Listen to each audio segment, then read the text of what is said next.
Ito si Lisa. Si Lisa na masungit. Yan naman si Kichi.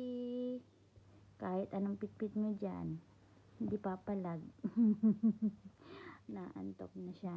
Hindi na magkasya sa basket niya. Isa silang basket. Diyan nila gusto matulog. O, diba?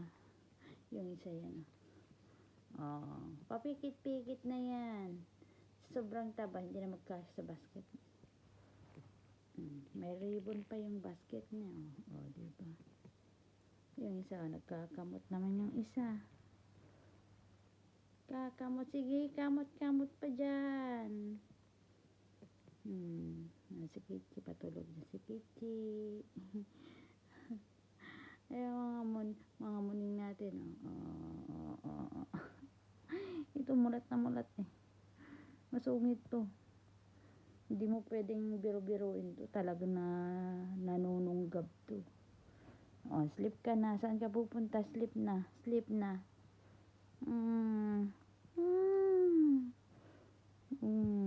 Napapakamot pa yan.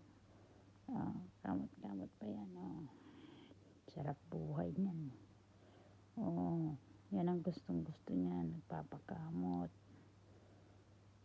sa leeg. Huwag mo lang kakamutin yung sa tiyan niya dahil ayaw niya doon. Diyan lang gusto. Sa may leeg. Ayaw din niya yung binibiro-biro yan. Biglang yan nanununggab. Yun pwede mong biro-biruin yun. Kahit na lamutakin mo yan. Walang palag. Tahimik lang. Mau mau. Yun lang sasabihin sa'yo. Mau mau. Ito naman pag nagalit ito, parang ahas to. Parang tigre. Nagalit dyan, parang tigre. Gustong-gusto niya, nagpapakamot.